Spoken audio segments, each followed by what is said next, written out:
వర్షం బీభత్సం సృష్టించింది. 5 గంటల్లో 30 సెంటీమీటర్ల వర్షం కురియడంతో పదుల సంఖ్యలో కాలనీల్లోకి వరద నీరు వచ్చి చేరింది. రోడ్లు తెగి గ్రామాలకు రాకపోకలు నిలిచిపోయాయి. ప్రాణహిత, పెన్గంగా, గోదావరి నదులు ఉధృతంగా ప్రవహిస్తుండటంతో లోతట్టు ప్రాంతాల ప్రజలను సురక్షిత ప్రాంతాలకు తరలిస్తున్నారు. ప్రాజెక్టుల్లోకి భారీగా వరద నీరు వస్తుండటంతో ప్రాజెక్టు గేట్లను ఎత్తి దిగువన గోదావరిలోకి వదులుతున్నారు వాటర్ అధికారులు. ఉమ్మడి ఆదిలాబాద్ జిల్లాలో వర్షాలపై ఐ న్యూస్ ప్రతినిధి శ్రీకాంత్ అందిస్తున్న మరిన్ని వివరాలను ఇప్పుడు చూద్దాం. ఆదిలాబాద్ జిల్లా వ్యాప్తంగా నిన్న సాయంత్రం నుంచి కురుస్తున్న భారీ వర్షాలతోటి ఎక్కడికక్కడ జనజీవనం అయితే పూర్తిగా స్తంభించిపోయింది. వాగులు వంకలు ఉప్పొంగి ప్రవహిస్తున్న నేపథ్యంలో పదుల సంఖ్యలో గ్రామాలకైతే రాకపోకలు నిలిచిపోగా భారీ వర్షాలతోటి ప్రాజెక్టులోకి భారీగా వరద నీరు వస్తున్న నేపథ్యంలో అయితే ప్రాజెక్టులన్నీ కూడా జలకలను అయితే సంతరించుకున్నాయి. ఉమ్మడి ఆదిలాబాద్ జిల్లా వ్యాప్తంగా ఉన్నటువంటి ఏజెన్సీ గ్రామాలకైతే బాహ్య ప్రపంచంతో సంబంధం లేకుండా పూర్తిగా చీకట్లో మగ్గుతున్న పరిస్థితులు అయితే ఆదివాసీ గుడాల్లో ఉన్నాయి. ప్రస్తుతానికి మనం ఎల్లంపల్లి ప్రాజెక్టు వద్ద ఉన్నాం. దాదాపు చూడొచ్చు ఎగువన కురుస్తున్నటువంటి వర్షాలతోటి అయితే ఎల్లంపల్లి ప్రాజెక్టులోకి అయితే భారీగా వరద నీరు అయితే వచ్చి చేరుతుంది. ప్రాజెక్టులోకి ఇన్ఫ్లోగా 5,95,000 క్యూసెక్ల వరద నీరు వచ్చి చేరుతున్న నేపథ్యంలో ప్రాజెక్టుకు సంబంధించిన 40 గేట్లను అయితే లిఫ్ట్ చేసి దిగువన గోదావరిలోకి 3,72,000 క్యూసెక్ల వరద నీటిని అయితే వదిలారు ఇటు ప్రాజెక్టు ఇరిగేషన్ అధికారులు. మరోవైపు నిర్మల్ జిల్లాలో ఉన్నటువంటి కడెం ప్రాజెక్టుతో పాటు గడ్డన్నవాగు స్వర్ణ ప్రాజెక్టు కూడా భారీగా వరద నీరు అయితే వచ్చి చేరుతుంది. గడ్డన్నవాగు ప్రాజెక్టుకు సంబంధించినటువంటి 3 గేట్లను అయితే లిఫ్ట్ చేసి దిగువనకు వరద నీటిని వదలగా స్వర్ణ ప్రాజెక్టుకు సంబంధించి 2 గేట్లను, కడెం ప్రాజెక్టుకు సంబంధించి 6 గేట్లను అయితే ఎత్తి దిగువన గోదావరిలోకి వరద నీటిని అయితే వదులుతున్నారు అధికారులు. ఇటు ఆదిలాబాద్లో ఉన్నటువంటి చిన్న మధ్యతర ప్రాజెక్టులోకి కూడా భారీగా వరద నీరు అయితే వచ్చి చేరుతుంది. సాత్నాల మత్తడివాగు ప్రాజెక్టుకి భారీగా వరద నీరు వచ్చి చేరుతున్న నేపథ్యంలో ప్రాజెక్టుకు సంబంధించిన ఒక్కో గేట్ను అయితే ఎత్తి దిగువన గోదావరిలోకి అయితే వరద నీటిని వదిలారు. కుమరమి మాసోబాద్ జిల్లాలో ఉన్న అడ ప్రాజెక్టులోకి కూడా భారీగా వరద నీరు అయితే వచ్చి చేరుతున్న నేపథ్యంలో ప్రాజెక్టుకు సంబంధించిన 3 గేట్లను అయితే లిఫ్ట్ చేసి దిగువన పెద్దవాగులోకి అయితే వరద నీటిని అయితే వదిలారు అధికారులు. అయితే నిన్న సాయంత్రం కేవలం 5 గంటల్లో నిర్మల్ జిల్లాలో 30 సెంటీమీటర్ల వర్షపాతం నమోదు కావడంతో అయితే జిల్లా కేంద్రంలోని పదుల సంఖ్యలో కాలనీలు అయితే పూర్తిగా వరద నీటిలో ఉన్న పరిస్థితులు అయితే ఉన్నాయి.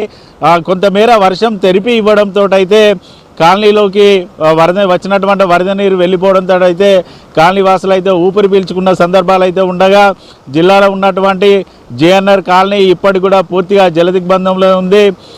ప్రతి ఏడాది కూడా ఇటు నిర్మల్ జిల్లాలో జేఎన్ఆర్ కాలనీకి భారీగా వరద నీరు రావడం పూర్తిగా ఇండ్లన్నీ కూడా ఇటు వరద నీటిలోనే ఉంటున్న పరిస్థితులు అయితే జేఎన్ఆర్ కాలనీలో ఉన్నాయి. మరోవైపు ఆదిలాబాద్ జిల్లా కేంద్రంలో కూడా నిన్న సాయంత్రం పదుల సంఖ్యలో కాలనీలలోకి వరద నీరు అయితే వచ్చి చేరిన పరిస్థితులు అయితే ఉన్నాయి. ఇప్పటికే అధికార యంత్రాంగం అయితే పూర్తిగా అలర్ట్ అయింది. ఎక్కడికక్కడ కూడా ఇటు ప్రజలను అప్రమత్తం చేస్తున్నారు. లోతట్టు ప్రాంత ప్రజలను సురక్షిత ప్రాంతాలకైతే తరలిస్తున్న పరిస్థితులు అయితే ఉన్నాయి. మరోవైపు ఉమ్మడి ఆదిలాబాద్ జిల్లాను ఆనుకొని ప్రవహిస్తున్నటువంటి పెనుగంగా, వార్ధ, ప్రాణహిత ఇటు గోదావరి నదులైతే ఉప్పొంగి ప్రవహిస్తున్నాయి.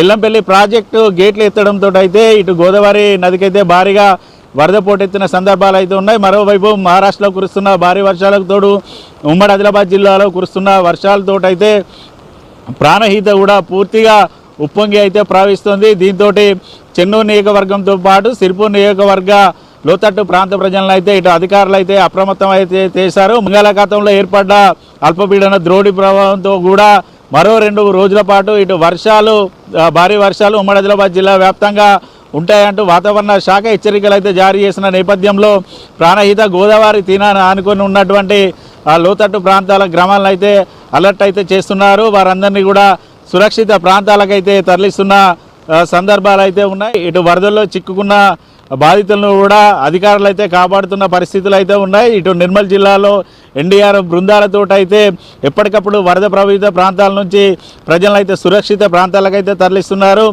నిన్నటి నుంచి కురుస్తున్నట్టు వర్షాలతోటి బెల్లంపల్లి రీజియన్లో ఉన్నటువంటి ఓపెన్ కాస్ట్ గన్నులకు కూడా భారీగా వరద నీరు అయితే వచ్చి చేరింది. పూర్తిగా ఎక్కడికక్కడ బొగ్గు వెలికితీత పనులతో పాటు ఓబీ మట్టిల పనులకైతే అంతరాయం అయితే ఏర్పడింది. బెల్లంపల్లి రీజియన్లో ఉన్న ఇందారం, శ్రీరాంపూర్, కళ్యాణ్కని, ఖైరిగూడ ఓపెన్ కాస్ట్లోకి భారీగా వరద నీరు చేయడంతో 40,000 మెట్రిక్ టన్నుల బొగ్గు వెలికితీత పనితో పాటు 3,70,000 క్యూబిక్ మీటర్ల ఓబీ మట్టి తరలింపుకి అయితే అంతరాయం అయితే ఏర్పడింది. ఇటు ఓపెన్ కాస్ట్ గనుల్లో చేరిన వరద నీటిని ఎత్తివేయడానికి సింగరేణి అధికారులు అయితే దాదాపు ఇటు మోటార్లను ఉపయోగిస్తున్న పరిస్థితులు అయితే ఉన్నాయి.